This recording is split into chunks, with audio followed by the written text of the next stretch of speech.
Hello everyone, welcome back to my channel. সবাই কেমন আছেন? আশা করি ভালো আছেন। আজকে আপনাদের সাথে মজার একটা মাছের ভুনা রেসিপি শেয়ার করব, টমেটো দিয়ে একদম লাল লাল ঝোল করে। আর বিকেলে বাচ্চাদের জন্য যে গত একদিন ভিডিও শেয়ার করেছিলাম সিজের, সেই সিজ দিয়ে চটপট আকারে বাচ্চাদেরকে একটা পিৎজা তৈরি করে দিয়েছিলাম, সেটাও কিছুটা শেয়ার করব। আশা করি ভালো লাগবে। আর আজকের যে আমি কোনো রেসিপির মতো কোনো ভিডিও শেয়ার করতেছি না, এটা জাস্ট আমার দুপুরের ব্লগ আকারে আমি শেয়ার করতেছি। এগুলো আমার পেজে শর্ট করে আমি দিয়েছি, তো ভাবলাম আমার ইউটিউব চ্যানেলে আমি ভিডিওগুলা একদম ফুলভাবে দিয়ে দিই। আর এই যে এখানে হচ্ছে আমি টমেটো দিয়ে তেলাপিয়া মাছ লাল লাল ঝোল করে ভুনা করব দুপুরের জন্য। তো এখানে আমি আগে মাছগুলাকে হচ্ছে হলুদ লবণ মরিচ গুঁড়া দিয়ে আমি ভেজে নিয়েছি, মেখে চেখে তারপরে হচ্ছে আমি রান্না করে নিচ্ছি। টমেটো পেঁয়াজ কাঁচামরিচ তেলের মধ্যে আগে দিয়ে দিলাম, সেগুলো ভালোভাবে কষিয়ে দেন হচ্ছে এখানে আমি লবণ স্বাদ মতো, হলুদ গুঁড়া মরিচ গুঁড়া আদা বাটা রসুন বাটা জিরা গুঁড়া সব 1 টেবিল চামচ পরিমাণ করে একটা বাটিতে সব একসাথে নিয়ে নিয়েছি। আর সব একসাথে দিয়ে দিয়েছি মশলাটা কষানোর জন্য কিছুটা পানি দিয়ে। এখন ঢাকনা দিয়ে মশলাটা সুন্দর করে কষিয়ে নিব। আমার কাছে এই ধরনের মাছের রেসিপিগুলো এত বেশি ভালো লাগে, আর দুপুরের গরম ভাতের সাথে তো এই ধরনের রেসিপিগুলো অনেক ভালো লাগে খেতে। মশলা সুন্দর করে কষানোর পরে দেন মাছগুলা দিয়ে দিলাম।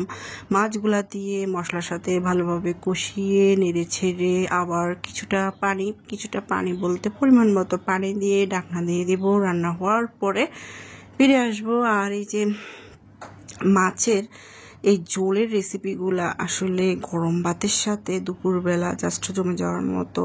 কার কার এই ধরনের রেসিপিগুলো অনেক ভালো লাগে অবশ্যই কমেন্ট করে জানাবেন যাদের ভালো লাগে।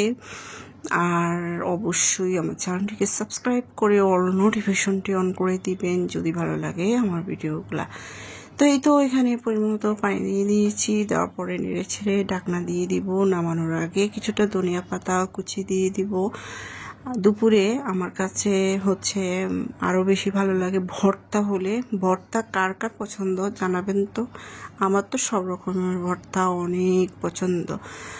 গরম ভাতের সাথে বিভিন্ন আইটেমের যদি ভর্তা থাকে, ধরেন শুটকি ভর্তা, আলু ভর্তা, ডিম ভর্তা, তারপরে মাছ ভর্তা, মানে সব রকমের ভর্তাই কিন্তু ভীষণ ভালো। তারপরে এই যে আমার মাছের তরকারিটা তো হয়ে গেছে। এই তো গরম ভাতের সাথে এই রকমের যদি 1 পিস মাছ হয় তাহলে তো কোনো কথাই নেই, তাই না?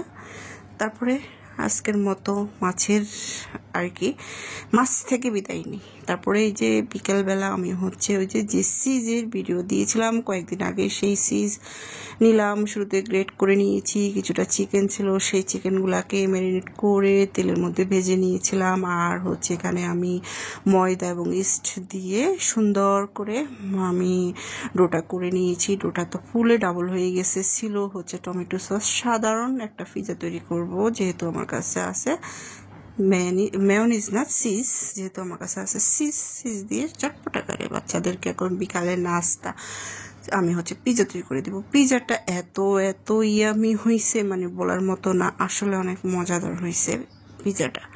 তো এখানে হচ্ছে আমি রুটিটা বেলে দেন কাঁটা চামচ দিয়ে একটু করে নিয়েছি। নেওয়ার পরে হচ্ছে আমি তার মধ্যে দিয়ে দিলাম হচ্ছে রুটিটা। দেওয়ার পরে সসটা দিয়ে একটু ম্যারিনেট করে মানে ম্যারিনেট না, মানে প্রথমে সস দিয়ে সেটাকে হচ্ছে দিয়ে দিলাম। সস দেওয়ার পরে হচ্ছে দিয়ে দিলাম চিকেনগুলো দেওয়ার পরে উপরে দিয়ে দিব বেশি বেশি করে চিজ।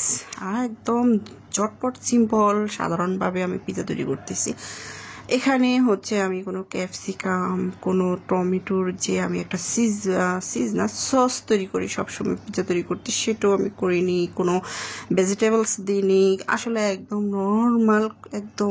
নর্মালভাবে আমি হচ্ছে আমার বাচ্চাদেরকে সবসময় চিকেনটাকে ম্যারিনেট করে দেন হচ্ছে আমি সেই চিকেনটাকে ভেজে আর সাথে হচ্ছে টমেটো সস দিয়ে ঘরে তৈরি করে মেয়োনিজ দিয়ে ঝটপট আকার আমি প্রায় সময় পিজাটা তৈরি করে দিই একদম সিম্পলভাবে। আমি সেই পিজাগুলা কিভাবে তৈরি করি আমি সবগুলা শেয়ার করব আপনাদের সাথে।